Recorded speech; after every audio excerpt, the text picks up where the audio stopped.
네, 2교시 수업 시작하겠습니다. 2교시는 세법상 지켜야 될 의무에 대해서 전반적으로 설명을 드릴 거예요. 많죠? 한 10가지 정도 됩니다. 이게 의무들이 다 생겨나게 된 배경들이 각각 다 있고요. 이 의무들 하나하나 다 살펴보시면서 그 공익자금, 공익 목적에 맞게 잘 운용하셔야 된다는 거 하시면 됩니다. 네, 첫 번째, 출연재산 직접 공익목적 사업에 사용. 이 출연재산을 직접 공익목적에 사용한다는 의미가 일단 공익목적의 사용이 정광산 말 그대로 고유목적에 사용한다는 걸 말씀하고요. 기본적으로 또 수익용으로 운영한다든지 아니면 주무관청의 허가를 받아서 다른 공익법인에 출연한 경우 이 세 가지가 직접 공익목적에 사용한다는 의미거든요. 그러니까 정광산 고유목적 사업의 사용 이 말뜻은 이 출연받은 재산을 말 그대로 뭐 지원금, 장학금으로 주는 경우랄지 또는 출연받은 재산이 건물이다 하시면 그 건물을 복지법인 같은 경우 사회복지시설을 운영한다든지 이런 게 고유목적 사업에 사용한다 이런 뜻으로 받아들이면 되고요. 그리고 이 출연재산 아까 말씀했던 그 수익용, 운용소득으로 발생했을 때 출연재산을 수익용으로 운용했을 때 거기서 나타나는 소득이 운용소득이라고 했고 그 출연재산을 수익용으로 운용했을 때 그것도 직접 공익 목적에 사용하시는 걸로 인정이 됩니다. 따라서 출연재산, 뭐 현금 같은 경우 10억을 받았다. 그럼 그 10억을 정기예금, 정기적금에 넣었다 하시면 수익용으로 운용하시는 거고 그 운용하시는 걸 직접 공익 목적에 사용한 것으로 인정하겠다는 뜻입니다. 그렇게 받아들이시면 되겠고요. 세 번째는 주무관청의 허가를 받아서 다른 공익법인에 출연. 주무관청의 허가를 받으셔야만 다른 공익법인에 출연을 하실 수 있고요. 다른 공익법인에 출연하시면 이제 직접 공익 목적으로 인정이 된다. 하지만 주무관청의 허가를 받지 않고 다른 공익법인에다가 이 출연 재산을 또 줬다. 하시면 그때는 증여세 부과될 수 있고 직접 공익목적 사업으로 인정이 안 됩니다. 다른 공익법인에게 이제 기부하거나 출연하실 거면 주무관청의 허가 필수적으로 받으셔야 된다는 거 참고하시면 되겠고요. 이 출연재산, 직접 공익 목적에 3년 이내에 전액을 사용하셔야 되거든요. 근데 3년 이내 전액을 사용하지 않거나 3년이 지나고서라도 계속적으로 사용하지 않으시면 그때 증여세가 부과될 수 있습니다. 다만 이 3년 이내에 사용하지 못하는 경우가 있을 수 있는데 그거는 이제 예외적으로 저희가 법령에 열거가 되어 있고요. 밑에 보시면 이거 보시면 법령상 행정상 부득이한 사유로 사용이 곤란한 경우로서 주무부 장관이 인정한 경우나 또는 이 공익목적 사업과 관련해가지고 소송 같은 게 진행 중일 수 있거든요. 그럴 때는 이 출연재산 자체를 3년 이내에 사용하지 못할 거예요. 그러니까 이런 것들은 예외적으로 저희가 규정을 해놨고 3년 이내에 사용하지 못하더라도 증여세 부과하진 않고 있습니다. 다만 위의 사유가 없어지면 그 없어진 달로부터 1년 이내에 직접 공익 목적에 전부 사용하셔야 됩니다. 직접 공익 목적에 전부 사용하라는 의미는 아까 말했던 이 의미 1번, 2번, 3번 여기에 사용하라는 뜻이니까 참고하시면 되겠고요. 출연재산 이거를 전액을 3년 내에 직접 공익 목적에 사용하셔야 되는데 만약에 사용하지 못했거나 3년 내에 사용하지 못했거나 3년이 지나고도 사용이 중단됐거나 또는 이 출연재산 자체를 공익 목적 외로 사용했다, 뭐 사적으로 사용했다, 사적 사용하시면 증여세 부과됩니다. 증여 시기는 그 해당 사유가 발생한 날에 증여세가 부과될 수 있다라고 보시면 되겠고요. 두 번째, 이 출연 재산을 또 매각하실 수 있거든요. 그러니까 현금을 매각하신다는 건 말이 안 되고, 다만 이 예를 들어 출연 재산이 여러 가지로 받으실 수 있어요. 뭐 주식으로도 받으실 수 있고, 토지나 건물로 받으실 수도 있는데, 이제 그런 경우 이제 토지, 건물, 주식 같은 출연 재산을 매각하시면 그 매각 대금을 또 이 지적 공익 목적에 사용하셔야 됩니다. 지적 공익 목적에 사용하신 의미는 아까 말했던 고유 목적에 사용하시거나 수익용으로 운용하시거나 아니면 주무관청 허가를 받아가지고 다른 공익법인에 출연했을 때 그런 기준으로 맞춰서 사용을 하셔야 되고요. 이 매각 대금 예를 들면 뭐 건물을 매각을 했다 하시면 그 매각 대금 뭐 10억 정도가 나왔어요. 그럼 그 10억 자체가 이 매각 대금이 되는 게 아니고요. 만약에 이 건물을 매각하는 데 있어서 뭐 국세나 지방세를 납부하신 게 있다. 하시면 그 국세, 지방세를 차감한 그 매각대금이 바로 이 매각대금이 되는 겁니다. 그러니까 매각대금 총액에서 국세와 지방세를 차감하시고 남아있는 그 순액이 바로 이 매각대금이고요. 이 매각대금을 3년 이내에 지적 공유 목적에 사용하셔야 됩니다. 마찬가지로 3년 이내에 사용하셔야 되는데 아까 봤던 그 출연재단 자체는 그냥 전액을 3년 이내에 아무렇게만 사용하시면 되는데 그냥 언제든지 3년 이내만 사용하시면 되는데 이 출연재단 매각대금은 연도마다 이 의무 사용 비율이 규정되어 있어요. 그러니까 1년 이내 30%, 2년 이내 60%, 3년 이내 90% 의무적으로 이 비율에 맞춰가지고 연도마다 공유 목적에 사용을 하셔야 됩니다. 만약에 이 매각대금을 1년 이내에 30% 사용하지 않았다 하시면 그 미달 사용액 남아 있으실 거잖아요. 그 미달 사용액의 10% 가산세가 부과되고 있고요. 2년 이내는 마찬가지로 60% 사용하셔야 되는데 그 매각대금을 이 매각하시고 사무소 종료일부터 2년 이내 못했다, 사용하지 못했다, 직접 공익 목적에 사용하지 못하시면 마찬가지로 10% 가산세가 부과되고 있습니다. 다만 3년 이내 보시면 이 3년 이내는 90%를 공익 목적에 사용하셔야 되는데 미달 사용액이 발생하시면 이때는 가산세가 아니고 증여세가 부과되니까 참고하시면 되겠습니다. 1년과 2년 같은 경우는 가산세가 부과가 되지만 마지막에 있는 3년 같은 경우 미달 사용액 발생하시면 이때는 증여세가 과세될 수 있다라고 보시면 되겠습니다. 이 경우는 이 매각대금을 이 사용 비율에 못 미쳐가지고 사용했을 때, 그러니까 직접 공익 목적에 사용을 하고 있지만 이 비율에 못 미쳐서 사용했을 때 들어가시는 가산세, 증여세 부과 규정이고요. 밑에 있는 이 네모 박스는 출연 재산을 매각하고 고유 목적 사업 외로 사용했을 때, 이건 아예 고유 목적 외로 사용하신 거예요. 그때는 이 3년 사용 기간 관계없이 그냥 매각 시점에 바로 증여세를 추징한다는 거 참고하시면 되겠고요. 직접 공익 목적의 사용, 고유 목적에 사용하시거나 수익용으로 운영하시거나 다른 공익법인에 출연하실 수 있는데 중간에 있는 그 수익용 자산 취득하실 때 6개월 이상인 수익 자산을 취득했을 때만 직접 공익 목적에 사용한 것으로 인정이 됩니다. 이 매각대금은 6개월 이상인 수익용 자산을 취득하셔야만 직접 공익 목적에 사용한 것으로 인정이 되는 거예요. 출연재산 매각하시고 그 매각대금을 정기예금에 넣으셨을 때 그 정기예금이 만기가 6개월 이상인 경우여야만 직접 공익 목적으로 사용한 것으로 인정이 된다는 뜻입니다. 마찬가지로 주식도 이 매각대금으로 주식을 취득했을 때 이 주식의 취득 보유 기간이 6개월 이상인 경우여만 직접 공익 목적으로 인정이 된다는 거 보시면 되겠고요. 그래서 주식 취득 후 6개월 미만 보유하신 경우 직접 공익목적 사업 사용 실적으로 해당되지 않습니다. 라고 보시면 되겠고요. 이 매각대금으로 고깃법인의 임직원이 거주할 사택을 취득을 했다. 그러니까 뭐 자산을 취득을 했는데 이 수익률 자산, 그러니까 물론 건물을 취득할 수 있어요. 이 매각대금으로. 근데 그 건물이 사용하는 목적이 이 임직원이 거주할 사택을 취득하는 목적으로 건물을 취득했다, 수익률 자산을 취득했다 하시면 공익 목적 외로 봅니다. 그럴 때는 공익 목적 외로 봅니다. 그러니까 임대를 하실 거면 이런 식의 명목으로 하지 마시라라고 보시면 돼요. 그리고 세 번째는 이제 출연재산의 운용소득. 운용소득, 아까 말씀했다시피 출연재산을 수익용으로 운용했을 때 거기서 나오는 이자, 배당, 임대 이런 게 운용소득이라고 했고요.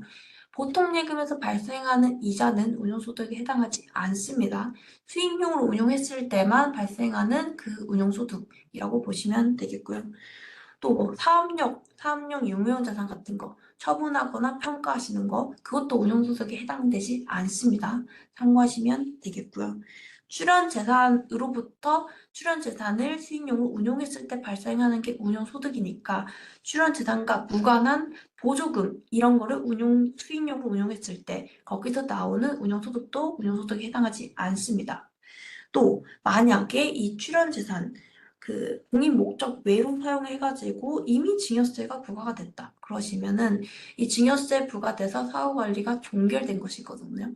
그 사후관리가 종결된 그 출연재산으로부터 발생한 운용소득도 운용소득에 해당하지 않습니다. 그 이미 증여세가 부과돼서 사후관리가 종결되었다 하시면 거기서 발생하는 출연재산, 거기서 발생한 출연재산을 수익용으로 운용했을 때 거기서 나오는 운용소득도 운용소득에 해당하지 않는다라고 보시면 돼요. 그러니까 이 사후관리 대상인 출연재산으로서 이 출연재산을 수익용으로 운용했을 때 거기서 나오는 이자 배당, 임대만 운용소득으로 보겠다라고 보시면 됩니다. 따라서 이 이자 배당 임대 소득도 이제 직접 공인 목적에 사용을 하셔야 돼요. 80% 이상 직접 공인 목적에 사용을 하셔야 되고요. 정기예금에 넣어서 이자가 뭐 1억 정도 나왔다 하시면 그 이자 1억의 80%, 8천만 원은 직접 공인 목적에 사용을 하셔야 됩니다. 나머지 2천만 원 단체 운영 경비를 사용하셔도 무방하고요. 다만 그 20% 공인 목적 외로 사용하시면 그것도 마찬가지로 증여세가 부과될 수 있습니다. 80%는 적어도 이 고유 목적과 사용과 관련된 비용으로 처리하셔야 된다라고 보시면 되겠고요. 이 운용소득 마찬가지로 80% 기준에 미달해가지고 사용을 했다 하시면 그때는 사용 기준 미달액의 10% 가산세 요것도 부과될 수 있습니다. 근데 이 운용소득, 그러니까 출연재산으로 수익용 자산 운용하시는 것은 직접 공유목적으로 인정이 되거든요. 근데 이 수익용 자산에서 나오는 운용소득을 정기예금 이자를 만약에 또 다른 정기예금에 넣었다 하시면 그때는 직접 공유목적으로 인정이 안 됩니다. 그러니까 출연재산을 수익용 자산 한번 취득하는 거는 진짜 공익목적으로 인정이 되는데 또 다시 한번 수익용 자산을 취득한다 하시면 그때는 인정이 안 된다는 거 구분해서 참고하시면 되겠고요. 해당 연도 기준 미달 시 최근 5년의 평균 금액 기준 사업 개시 후 5년 경과하면 탄력적 운용 허용. 지금 신규 지정된 공익법인들 여기에 해당되지 않으실 건데 나중에 이제 5년이 경과되시면 그때 이제 이걸 이용하시면 돼요. 이게 어떤 거냐면 그러니까 이 당해 사업연도에 이 사용 기준액, 이 80%를 사용하셔야 되는데 이 사용 실적이 이 사용 기준액에 못 미쳐서 사용했다 하시면 그 미달액의 10% 가산세가 부과가 되잖아요. 근데 5년이 경과가 되면 그 5년 직전 과세기가 4개 사업연도에 대해서 이 사용 기준과 사용 실적 평균액을 계산하실 수 있어요. 그래서 평균액을 계산해서 이 5년간 평균액, 최근 그 직전 5년치에 대해서도 이 사용 기준과 사용 실적 계산했을 때 이 5년간 평균액에서도 이 미달액이 마이너스가 나왔다. 미달액이 나왔다 하시면 당해 사업연도의 미달액과 그 5년간 평균액의 그 미달액 비교하셔가지고 그 중에 작은 값으로 가산세 10% 매길 수 있는 규정입니다. 그러니까 지금은 사용하지 못하실 거예요. 지금은 사용하지 못하고 5년이 경과됐을 때 그때 한 번 더 가산세 그 부과 규정이 있어서 특례 규정이라고 보시면 돼요. 그러니까 특례로 한 번 더 그 가산세를 조금 낮출 수 있는 기회를 준다라고 보시면 되겠고 지금은 신규 지정됐으니까 만약에 이 운용소득 사용 기준에 못 미쳐서 사용했다 하시면 그 사용 미달액의 10% 가산세가 부과될 수 있다라고 보시면 되겠습니다. 운용소득, 이자 배당, 임대 이런 게 있는데 아까도 말씀드렸지만 이 보조금과 같이 출연재산이 아닌 자산으로부터 발생한 소득은 운용소득에 포함되지 않고요. 증여세 부과로 사후관리가 종결된 자산으로부터 발생한 소득도 운용소득에 포함되지 않습니다. 예시 1번 출연재산 60만 원에서 800원의 이자가 발생을 했고 보조금 40만 원에서 200원의 이자가 발생을 했습니다. 하시면 이 800원, 200원 더해가지고 1000원 이걸 운용소득으로 보시는 게 아니고 보조금은 제외하시고 그냥 출연재산에서만 발생하는 이자를 운용소득으로 판단하시면 돼요. 그래서 이 800원이 최종적으로 운용소득이 된다고 보시면 되고 예시 2번은 이 증여세 부과로 이미 사후관리가 종결된 자산은 운용소득에 포함되지 않으니까 19년도 주식 5% 초과분에 대해서 이미 증여세 납부하신 부분은 제외하시고 나머지만 운용소득으로 판단하시면 됩니다. 따라서 이 주식 10%에 대한 10만 원의 배당이 나왔다 하시면 증여세 사후관리 이 제외되는 부분 5% 제외하시고 나머지 부분만 운용소득 최종 5만 원만 운용소득으로 판단하시면 됩니다. 예시 3번은 1. 공익법인이 출연재산을 3년 내에 공익목적사업에 미사용하여 이미 부동산 평가가액을 증여세로 납부를 했다 하시면 거기서 발생하는 소득은 운용소득에 해당하지 않으니까 참고하시면 되겠고요. 그리고 아까도 말씀했지만 이 운용소득인 이자소득을 다시 정기예금에 적립을 했다. 하시면 이제 공익목적에 사용한 것으로 인정이 안 된다. 다만 공익목적 외 사용으로 봐서 증여세도 부과하지도 않아요. 그러니까 공익목적으로 사용한 것으로 보지도 않고 그렇다고 이제 이게 공익목적 외로 사용한 게 아니잖아요. 그래서 이거는 증여세를 부과하진 않겠다라고 보시면 돼요. 공익목적 사용 실적으로 인증되지도 않고 증여세도 부과되지 않는다라고 보시면 되겠고 웬만하면 이 운용소득, 그러니까 직접 공익목적에 사용하셔라 라고 보시면 돼요. 수익용으로 운영하지 마시고 직접 공익목적으로 사용하셔라 라고 보시면 됩니다. 앞에서 봤던 출연재산 그리고 출연재산 매각대금은 수익용으로 운영하실 수 있지만 이 운용소득은 수익용으로 운영하시면 인정이 안 된다는 거 참고하시면 되겠고요. 이제 주식 보유 기준 초과 금지. 아까 5% 판단하는 기준 상승세법 제16조 참고하시면 되겠고 이 의결권 있는 주식 5% 초과되면은 그 초과분에 대해서 증여세가 부과가 되지만 밑에 있는 의무이행 요건 4가지를 지키시면 10%까지는 보유하셔도 증여세가 과태되지 않습니다. 다만 이 의무이행 요건도 지키셨는데 동일내국법이 의결권 있는 주식이 10% 초과됐다 하시면 그 10% 초과분에 대해서는 증여세가 부과될 수 있습니다. 이거와 별개로 이 상호출자 제한 기업 집단과 특수관계인에 있는 경우는 아무리 밑에 있는 의무이행 요건을 충족을 하셔도 5% 초과되면 그 초과분에 대해서 증여세 부과하겠다. 10% 초과분이 아니라 5% 초과분에 대해서 증여세 부과하겠다라고 보시면 되겠고요. 20% 적용 대상은 의결권 미행사를 정관에 규정하고 있는 자선장학사회복지법인. 그러니까 의결권이 있는데 의결권을 행사하지 않겠다라고 정관에 규정하고 있는 자선장학사회복지법인 같은 경우 이 동일내국법인의 의결권 있는 주식 20%까지 보유해도 그 20%까지는 증여세를 부과하지 않겠다라고 보시면 되겠습니다. 밑에 있는 계열기업. 이 계열기업은 특수관계인에 있는 내국법인을 말씀하고요. 그 특수관계인에 있는 내국법인의 주식을 총 재산가액의 30% 초과해서 보유하시면 안 됩니다. 만약에 30% 초과해서 보유했다. 이 특수관계인에 있는 내국법인 주식을 30% 초과해서 보유하시면 그때는 가산세가 부과될 수 있습니다. 초과분에 대해서. 위에 있는 것은 증여세, 밑에 있는 것은 가산세 규정이니까 구분하시면 되겠고 다만 50% 보유 요건, 외부 회계감사 전용 계좌 개설, 그리고 결산서를 공시 의무를 이행했다. 이 3가지 요건을 이행하시면 50%까지는 특수관계인에 있는 내국법인 주식 보유하셔도 가산세 부과하지 않겠다라고 보시면 됩니다. 위에 있는 것은 증여세, 밑에 있는 것은 가산세라고 말씀드렸어요. 근데 밑에 있는 가산세 규정은 매 사업연도 말 시가의 5%라고 법령에 규정이 되어 있거든요. 그러니까 증여세, 5% 초과분에 대해서는 증여세 한 번 부과하면 끝인데 그때 사후관리가 종결이 되는데 한 번만 부과하면 되는데 밑에 있는 이 계열기업, 내국법인, 특수관계인에 있는 내국법인 주식을 30% 초과했다 하시면 그때는 가산세는 매년 부과될 수 있습니다. 증여세는 한 번만 부과된다 하시더라도 가산세는 매년 부과될 수 있다는 거 꼭 참고하시면 되겠고 출연재산가액의 1% 의무 사용. 그러니까 출연재산가액의 1% 의무 사용이라는 게 출연받은 재산의 1%가 아니고요. 밑에 있는 의무 사용 기준 금액을 보시면 수익용으로 운용하는 재산의 1%예요. 수익용으로 운용하는 재산. 만약에 출연재산을 수익용으로 운용하시는 게 없다 하시면은 뭐 하실 게 없겠죠.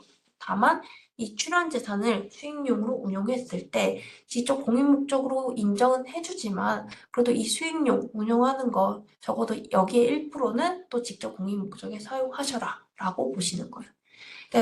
다른 외국에서는 이 출연재산을 수익용으로 운영하는 것 자체를 인정하고 있진 않아요. 근데 우리나라는 그래도 이 출연재산, 장기적인 사업을 위해서 이 수익용으로 운영하는 거 인정은 해줄게. 하지만 그 수익용 자산의 1% 정도는 그래도 이 출연재산 공익 목적에 사용하셔라 라고 보시면 되겠고요. 주식 10% 초과 보유하고 있는 공익법인들은 수익용 자산의 적어도 3%는 사용하셔야 된다는 거. 주식을 가지고 보유하고 있는 주식을 계속적으로 3% 정도는 매각함으로써 직접 공익 목적에 사용하셔라 라고 보시면 돼요. 그러면 이 출연재산 1% 의무적으로 사용해야 되는 공익법인이 어떤 공익법인이 있냐 하시면 총 자산가의 5억 원 이상 또는 수익금액과 출연재산의 합계액이 3억 원 이상인 공익법인. 다만 헌금만 있는 종교단체는 당연히 제외되고 있고, 그러니까 간편서식 공시자들 외에는 이 출연재산 1% 의무적으로 사용하셔야 된다라고 보시면 되겠고요. 밑에 있는 상증세법 제48조 13항에 따른 주식 보유 의무인 신고 대상 공익법인. 주식 5% 초과해서 출원하거나 취득한 공익법인. 5% 초과했지만 밑에 있는 주식 보유 의무이행 요건을 충족했다 하시면 그 10%까지 보유하고 있는 그 공익법인들 여기에 해당이 되니까 이 1% 의무적으로 사용하셔야 됩니다. 마찬가지로 이 수익용 운용재산을 1% 미달하게 사용했다 하시면 그 미달 사용액의 10% 가산세가 부과되고 있다. 보시면 출연재산 매각대금 1년과 2년 그리고 운용소득 그리고 이 출연재산 1% 의무사용 모두 10%의 가산세가 규정이 되고 다만 그 운용소득 미달 사용 가산세와 기준 미달 이 수익용 자산 1% 의무사용 미달이 동시에 있다 하시면 두 가지 가산세가 동시에 부과되는 게 아니고요. 둘 중에 하나, 더 큰 금액 하나만 부과하니까 참고하시면 되겠고요. 가산세가 부과되는 일이 없도록 공익 목적에 잘 사용하시면 큰 문제 없으니까 공익 목적에 잘 사용하시면 됩니다. 이거는 출연자 등 또는 이사 5분의 1 초과 취임 금지. 출연자 또는 그의 특수 관계인이 공익법인의 이사 5분의 1을 초과하시거나 또는 출연자 또는 그의 특수 관계인이 임직원이 됐을 때 그 기준 초과 이사나 임직원한테 지출했던 급여, 판공비, 차량 유지비, 기타 수익사업과 관련된 경비도 모두 포함해가지고 경비 지출했던 거 100% 가산세로 환수하겠다라는 개념을 보시면 돼요.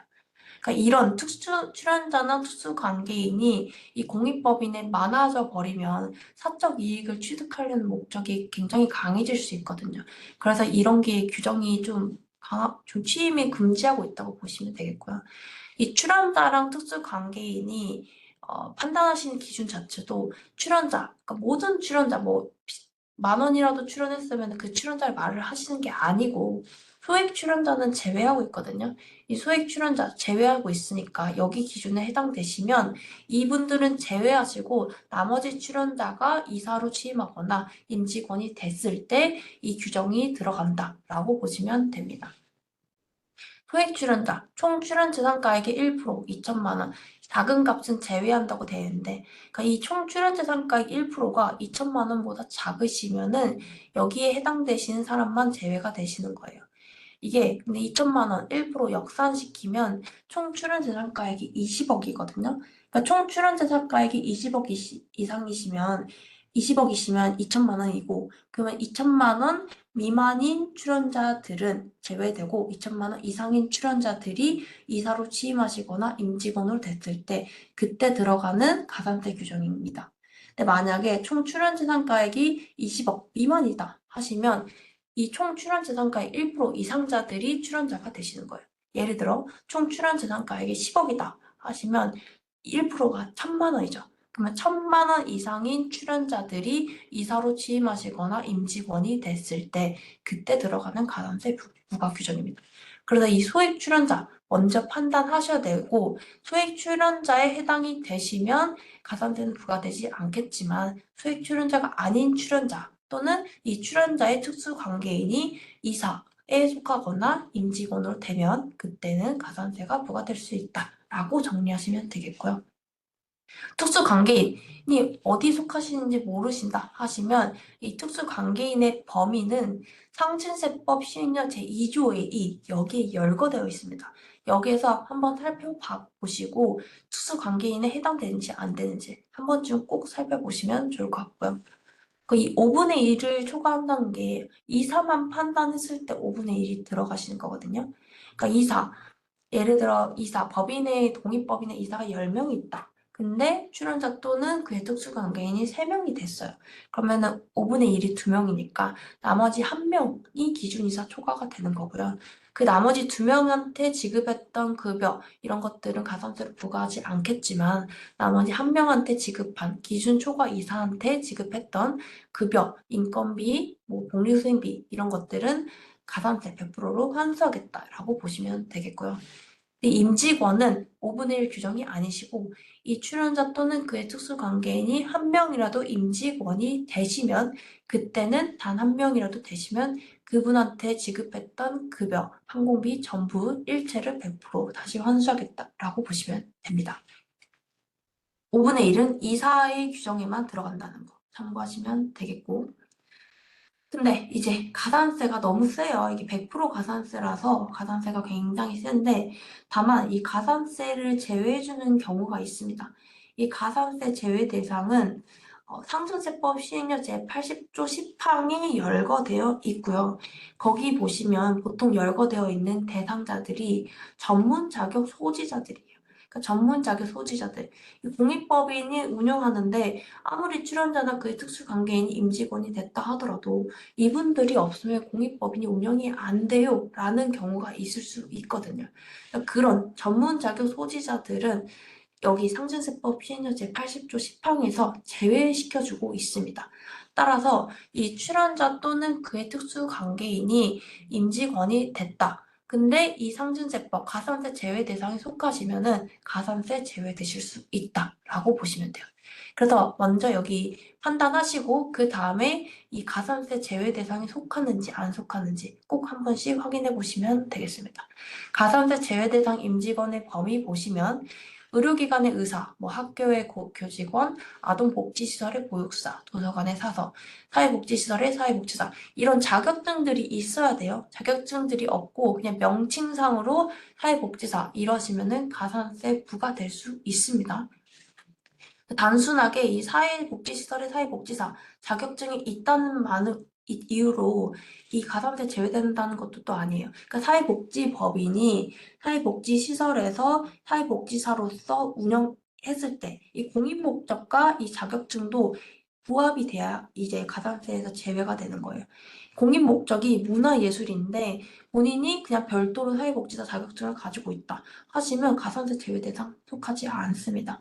공익목적 사업과 이 가산세 제외되는 이 자격증도 부합이 돼야 된다는 거 참고하시면 되겠고요. 가산세가 부과되는 직간접 경비에는 수익사업과 관련된 경비도 모두 포함된다라고 보시면 되겠습니다. 특수관계 내국 법인을 위한 광고나 홍보를 금지하고 있습니다. 이 특수관계 내국 법인의 범위는 기업 집단 소속법인, 계열법인 같은 게 있고요. 그냥 내국법인 아니에요. 특수관계인에 있는 내국법인, 그 법인들을 위해서, 그런 영리법인들을 위해서 공익법인이 대신 홍보를 해줬을 때 공익법인의 그 공익성을 이용해가지고 계열법인에 있는 특수관계 내국법인 제품을 판매한다든지 아니면 관련된 홍보를 구체적으로 했을 때 들어가는 가산세 규정입니다. 그러니까 공익법인의 그 좋은 공익성을 이용해가지고 계열법인 너네들 이용하지 말라라고 하는 의미니까 참고하시면 되겠고 단순하게 그 내국법인의 명칭만을 사용하는 것은 제외가 되고 있는데 예를 들면 장학금 같은 거 지원금 주시잖아요. 그거 주실 때 제가 공지원재단이다 하시면 그 앞에 계열법인 명칭을 써서 구체적인 행위를 하지 말라는 거예요. 그러니까 장학금, 지원금 이런 거 주실 때 이런 거 자체가 구체적인 행위고 그런 행위를 할 때 앞에다가 계열법인 명칭을 붙여가지고 주지 말라라고 보시면 됩니다. 그러니까 공익법인이면 공익법인으로서 그냥 활동을 해라라고 보시면 되겠고요. 이것도 가산세는 100%입니다. 광고 홍보 비용 100% 전액 가산세 부과되고 있으니까 요거 꼭 한 번씩 참고하시면 되겠고요. 자기 내부 거래 금지. 요거는 출연받은 재산을 특수관계인이 정당한 대가를 지급하지 않고 사용 수익하고 했을 때 증여세가 과세가 되고 있고요. 보시면 이 출연받은 재산, 출연재산을 원본으로 취득한 재산이랄지, 출연재산의 매각대금이랄지 이런 게 이제 출연받은 재산에 속하고 특수관계인에게 정당한 대가를 받았다 하시면 증여세 부과되지는 않습니다. 하지만 증여세를 정당한 대가를 받지 않고 사용 수익하게 했다 하시면 그때는 증여세가 부과될 수 있습니다. 자기 내부 거래가 뭐냐면 이 특수관계인 간의 내부 거래를 통해서 이익을 우상으로 이전하는 행위 자체를 말을 하거든요. 예를 들면 특수관계, 뭐 자녀분들한테 부동산이나 금전을 무상으로 임대했거나 저가로 임대했을 때, 정당한 대가를 받지 않았을 때, 이런 게 그냥 자기 내부 거래 금지다라고 보시면 돼요. 그러니까 공익법인의 그 공익자금을 사적으로 다른 사람한테 귀속시키지 말라라고 보시면 되겠고요. 증여세 과세제에 되는 경우 보시면 정상적인 대가를 지급하고 사용하는 경우랄지 출연받은 날로부터 3개월 이내에 출연자 및 그의 특수관계인이 사용 수익하는 경우랄지 또는 교육기관이 특정 연구 시험용 시설 및 건물 등을 출연받아서 출연자와 공동 사용하게 하는 경우 이런 것들은 증여세 과세로 과세에서 제외되고 있으니까 참고하시면 되겠고요. 이제 특정 계층 공익사업 혜택 제공 금지. 그러니까 공익법인은 불특정 다수한테 이익을 제공하셔야 돼요. 불특정 다수한테 지원금을 주시고 장학금을 주셔야 되는데 특정 계층한테 주시는 경우가 있을 수 있거든요. 그럴 때는 공익 목적 외로 봐서 증여세가 과세될 수 있습니다. 사회적 지위, 직업, 근무처 및 출생지 등에 의해서 일부한테만 혜택을 제공하시는 공익법인이다 하시면 증여세가 부과될 수 있습니다. 다만 증여세, 과세제에 되는 경우 보시면 공익법인의 설립 또는 정관의 변경을 허가하는 조건으로 주무부 장관이 기재부 장관과 협의해서 공익사업의 수혜자의 범위를 특별히 정하는 경우랄지 또는 공익법인이 특정 지역 자녀의 장학금 지원 사업 자체를 정관에 명시를 했고 출연자도 이걸 알고 같은 목적으로 출연을 했다 하시면 그때는 증여세 과세 대상에서 제외가 되고 있긴 합니다. 하지만 여기에 제외되고 있는 사유가 아니시라면 그리고 일부한테만 혜택을 제공했다 하시면 증여세가 부과될 수 있다라고 보시면 됩니다.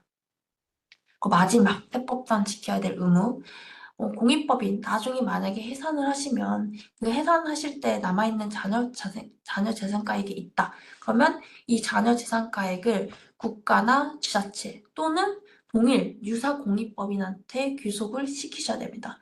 본인들 뭐 자녀나 아니면 특정한 귀속자한테 이 남아있는 자녀 재산가액 귀속시키시면 그 귀속자한테 증여세가 부과가 됩니다. 그 귀속자가 영리법인이다 하시면 법인세가 과세가 됩니다. 그러니까 남아있는 자녀 재산가액이 해당 시에 있다 하시면 무조건 국가나 지자체 또는 그냥 다른 공익법인한테 출연하겠다 하시면 그 다른 공익법인한테 출연할 때 주무부 장관이 인정을 한다 하시면 가능하니까 그 주무부 장관이 유사하다고 인정하는 공익법인에 귀속을 시키셔야 됩니다. 만약에 안 그러시면 이 공익법인이 증여받은 것으로 봐서 증여세가 과세될 수 있다는 거 참고하시면 되겠고요. 이 세법상 지켜야 될 의무 굉장히 많죠. 이런 것들 꼭 잊지 마시고 한 번쯤 확인해 보시길 바라겠습니다. 요거 한 번쯤 꼭 확인해 보시면 되겠고요. 저희가 이제 공익법인을 위해서 지원하고 있는 지원 사항 한번 보겠습니다. 일단 제일 먼저 홈택스, 저희 홈택스 보시면 공익법인 신고하시는 경로가 두 가지가 있어요. 첫 번째는 여기 맨 위에 이 지급명세 자료 공익법인 요거 탭 클릭하시면 이런 식으로 화면이 뜨거든요. 여기서 왼쪽 하단에 5번째 공익법인 보고서 제출 공시 여기 누르시면은 이런 식으로 뜨고 결산서를 공시하실 거면은 여기를 들어가시고 만약에 뭐 다른 공익법인의 결산서를 공시를 열람하고 싶다 하시면 이쪽으로 들어가시면 되고 출연자산 보고서 제출하실 거면은 이쪽으로 이거 버튼 이거 누르시고 진행하시면 됩니다. 여기에는 출연재산 보고서 제출과 주식 보유 의무이행 신고 그리고 공익법인 의무이행 신고 이렇게 나와 있으니까 그 세 가지 의무이행에 대해서 신고하시고 싶다 하시면 이거 누르시면은 나오시니까 거기 통해서 진행해 주시면 되고요.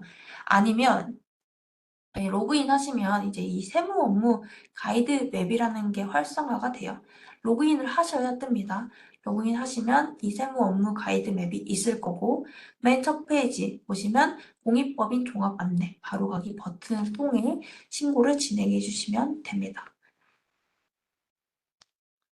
그러면 이제 이거 누르시면은 다음과 같은 화면이 이렇게 떠요. 이 공익법인 안내 포털 화면이 이렇게 뜨고요. 보시면 여기서 결산서를 공시하실 거면 여기 들어가셔가지고 진행해 주시면 되고 열람하실 거면 여기 그리고 출연재산 보고서 들어가실 거면 여기 그리고 주식 보유, 공익법인 의무인 신고 각각 있으니까 참고하시면 되고 이 중간에 공익법인 전용계좌 개설 신고라는 게 있어요. 공익법인 전용계좌 개설 만약에 안 하셨으면 여기서 들어가셔가지고 공익법인 계좌로 클릭하시고 계좌 추가하시면 됩니다. 만약에 변경이나 추가하실 거면 1개월 이내에 여기 들어가셔가지고 계좌 개설해 주셔야 된다는 거 참고하시면 되겠고 이거는 저희 이 공익법인 공시 열람 그러니까 다른 공익법인들 공시를 어떻게 하고 있는지 궁금하다 하시면 여기를 클릭하시면 되겠고요.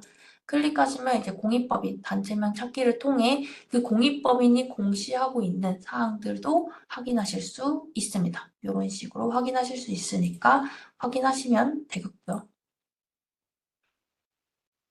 아까 말씀했던 이 공익법인 계좌 신고 이거를 클릭하셔야 돼요. 이 사업용 계좌로 클릭하지 마시고 공익법인 전용 계좌 이걸로 클릭하시고 계좌 추가하셔야 됩니다.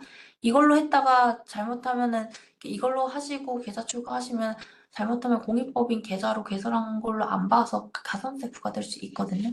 꼭 공익법인 계좌로 클릭하시고 계좌 추가하신다는 거 잊지 마시고요. 옆에 있는 4번, 5번, 6번, 7번 뭐 기부금 단체, 나 아니면 전자기부 영수증, 주기적 감사인 지정, 공익법인 탈세 제보 이런 게 있으니까 참고하시면 되겠고 또 저희 밑에 있는 화면 한번 보시면 이 공익법인 세무도움 정보 안내랑 공익법인 뉴스레터 그리고 사전 상담 신청 이런 게 있어요. 이 세무도움 정보 안내 교육 동영상이나 공익법인 세제 혜택 그리고 각종 납세 협력 의무에 대해서 정리가 정말 잘 되어 있으니까 이런 것들 적극적으로 꼭 보시고 이용하시면 좋을 것 같고요. 뉴스레터 같은 경우는 저희가 매달 이 공익법인에 관련된 사항들을 하나씩 올려드리고 있거든요. 한 달에 한 번쯤 여기 방문해가지고 확인하셔도 되고 또는 뉴스레터 클릭하시면 이메일 수신 동의하러 가기 이런 게 있어요. 그거 수신 동의하러 가기 하시면 그 이메일로 관련된 뉴스레터가 정기적으로 가니까 그런 식으로 받아보셔도 됩니다. 옆에 있는 사전 상담 신청은 특수관계인 같은 거 그거 만약에 판단하기 어렵다 그러면 이제 여기 사전 상담 신청을 통해 가지고 특수관계인 관련해서 서면으로 한번 상담 받아보시면 되고요. 네, 두 번째, 아까는 홈택스 홈페이지였어요. 두 번째, 국세청 홈페이지를 또 이용하시면 굉장히 도움이 많이 됩니다. 국세청 홈페이지, 공익법인 들어가시는 경로는 국세청 홈페이지 누르시고 국세 신고 안내 누르시면 이렇게 화면이 쫙 떠요. 여기서 법인 신고 안내 그리고 공익법인 여기를 클릭하십니다. 그러면 이런 식으로 공익법인 관련해가지고 각종 사항들이 정말 상세하게 잘 정리가 되어 있어요. 이런 것들 적극적으로 활용 좀 해주시면 좋겠고 뭐 여기에 있는 이 참고 자료실 여기에 저희 이번에 있는 이 공익법인 세무 안내 책자랑 그 주요 Q&A 같은 거 PDF 파일로 올려드렸거든요. 그래서 그런 거 이제 책자랑 주요 Q&A 다운받아 보셔가지고 꼭 한 번씩 읽어보시는 거 권고드리겠습니다. 국세청 홈페이지 이런 식으로 되어 있으니까 이것도 잘 활용하시길 바라겠습니다. 여기에 이제 2025년 공익법인 세무안내 책자 파일 올려드렸으니까 그거 다운받아 보셔가지고 꼭 확인하시길 바라겠습니다. 그리고 이제 국세 동영상 자료실도 보시면 이제 관련된 동영상 홈택스 신고 방법 다 세세하게 나와 있으니까 참고하시면 되겠고요. 아까 말했던 이 법령 정보 시스템 요것도 이 관련된 상층세법이나 또는 세법 해석례 또는 판례 이런 것들 여기서 이제 검색하시고 찾아보시면 돼요.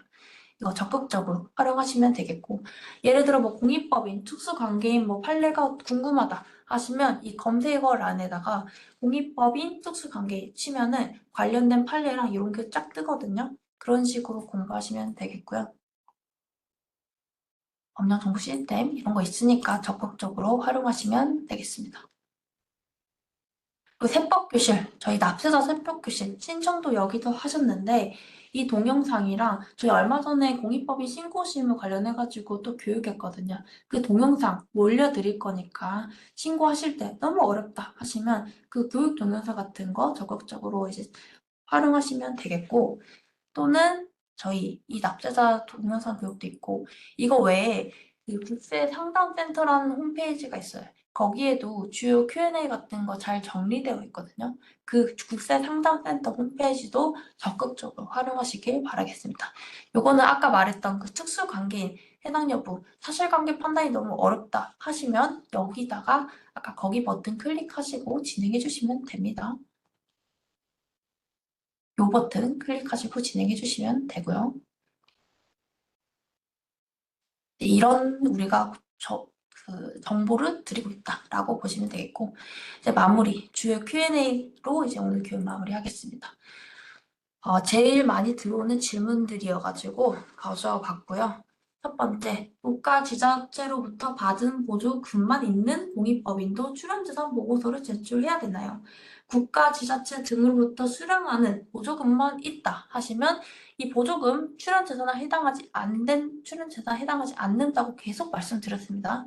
그러니까 보조금만 있다, 국가로부터 받는 보조금만 있다 하시면 출연재산 보고서 굳이 제출하지 않으셔도 됩니다. 다만 결산서를 공시는 하셔야 됩니다. 다른 공익법인으로부터 수령하는 보조금은 출연재산에 해당이 됩니다. 참고로.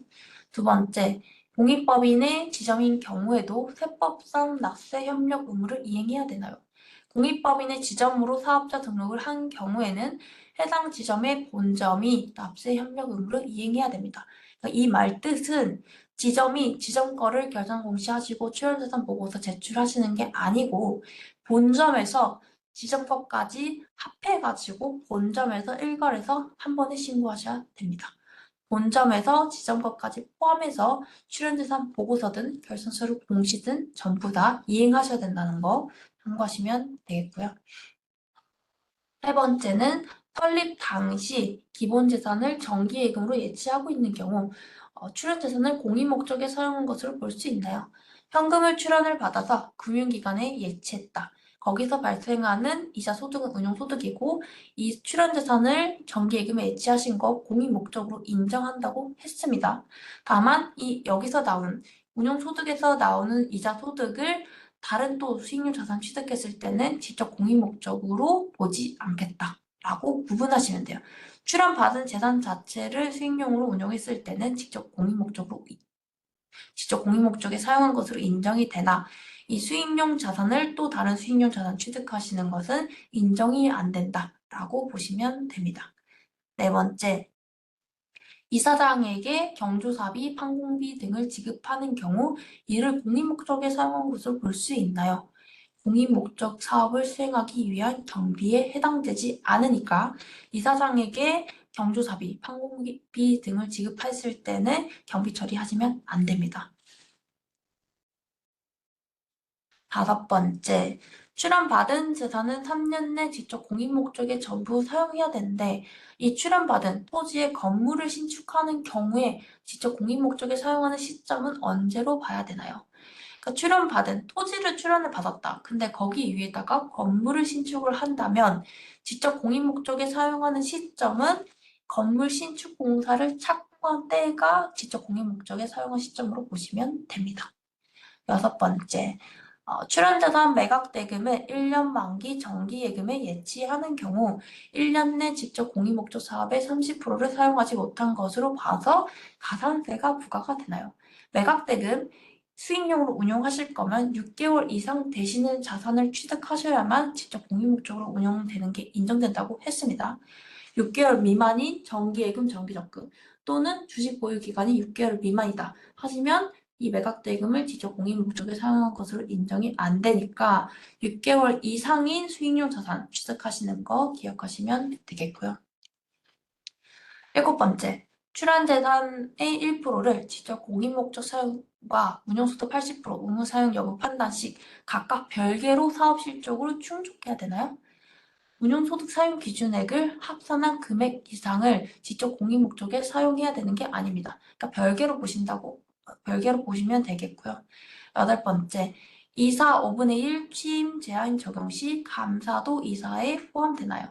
이사회의 의결권을 갖고 있지 아니한 감사는 이사에 포함되지 않습니다.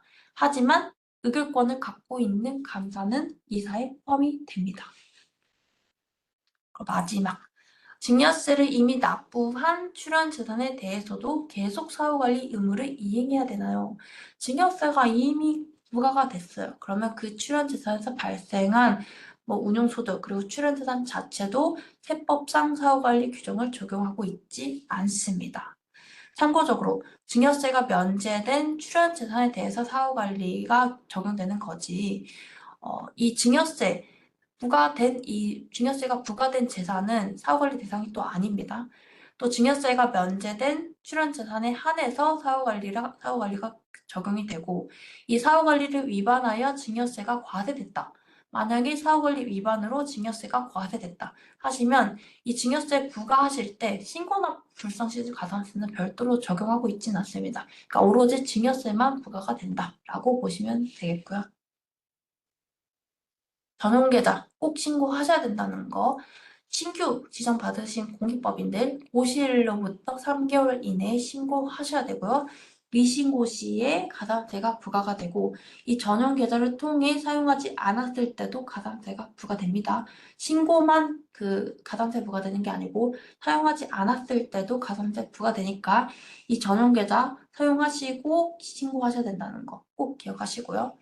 기부금을 출연받으시면 이 기부금 출연재산에 해당이 되시고 이 출연받은 재산 있으시면 이 출연재산 보고서 제출하셔야 됩니다. 그러니까 당해 사업연도에 기부받은 게 없어도 그 전년도에 기부받은 게 있다. 그리고 그 기부금을 모두 공익 목적에 사용하지 않았다 하시면 그 남아있는 출연재산을 모두 사용하실 때까지 출연재산 보고서 제출 의무 있으시니까 제출하셔야 됩니다.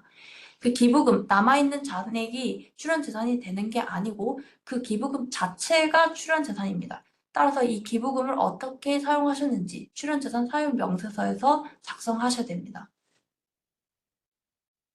직원이나 임직원, 만약에 채용을 하셨다 하시면 그 특수관계인이시거나 특수관계인이시면 이사의 5분의 1을 초과했는지 또는 임직원으로 고용되진 않았는지 꼭 한 번씩 확인해 보시고요. 이 가산세 세다고 말씀드렸습니다. 이거 관련된 규정 꼭 한 번씩 확인해 보시고 본점 외에 지점을 두고 있다면 본점에서 지점것까지 포함해가지고 그 신고서 제출하셔야 된다는 거. 그러니까 지점에 있는 자산부채 수입 비용, 본점에 있는 자산부채 수입 비용 있을 수 있잖아요. 그러면 지점에 있는 자산을 본점에 있는 자산과 합산해가지고 신고하셔야 된다라고 보시면 되겠고요. 설립 시 기본 재산을 정기예금에 예치했다 하시면 공인 목적으로 인정이 된다는 거. 하지만 거기서 나오는 운용소득은 또 80% 기준에 맞춰서 공인 목적에 또 사용하셔야 된다는 거 기억하시면 되겠고, 출연재산을 토지나 건물로 받았을 때 3년 지나고서도 계속적으로 공인 목적에 사용하셔야 됩니다. 운용소득 80% 이외의 나머지 금액 20% 공인 목적에 사용하는데 그냥 단체 운영 경비로 사용하실 수 있다라고 보시면 되겠고요. 공인 목적 외로 사용하시면 증여세 부과될 수 있다는 것도 참고하시면 되겠습니다. 신고한 전용 계좌를 두고 미신고한 계좌를 직접 공인 목적에 사용해도 가산세가 부과되나요? 당연하죠. 그러니까 신고한 전용 계좌로 공인 목적에 사용하셔야 됩니다. 미신고하시면 가산세 부과되시고 이 전용 계좌로 거래도 안 하시면 그때 또 가산세 부과될 수 있습니다. 그때는 전용 계좌 미사용 가산세가 부과된다는 거 참고하시면 되겠고요. A 출연자에게 기부받은 건물을 다시 A 출연자에게 임대하려고 합니다. 이 경우 면제받은 증여세를 납부해야 되나요? 출연받은 재산을 출연자 또는 그의 특수관계인에게 무상 또는 저가로 사용하게 되면 증여세가 부과됩니다. 다만 정상적인 대가를 지급받고 제공을 한다. 하시면 증여세가 부과되고 있진 않으니까 참고하시면 되겠고요. 이 소규모 공익법인 결산서류 매년 공시하셔야 됩니다. 다만 간편 소식으로 공시하실 수 있다라고 보시면 되겠고요.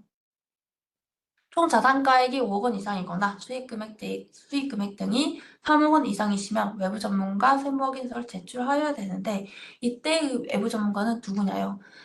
변호사, 공인회계사, 세무사, 이 전문 자격 소지자들입니다. 이 전문 자격 소지자들로부터 최소 2명 이상으로부터 외부 전문가 세무 확인서 받아가지고 제출하셔야 됩니다. 신고해서 사용하던 전용 계좌를 다른 계좌로 변경하려고 합니다. 이런 경우에도 3개월 이내에 신고하셔야 되네요. 만약에 계좌를 추가하시거나 변경하려고 한다. 그러면 3개월 아니시고 1개월입니다. 1개월 이내에 변경된 거 있으시면 신고하셔야 됩니다. 네, 여기까지 저희 상증세법에 따른 납세 협력 의무에 대해서 한번 알아봐 봤고요. 저희 점심 드시고 오후 1시에 기부금 관련해가지고 전반적으로 수업 다시 시작하겠습니다. 점심 맛있게 드시길 바라겠습니다.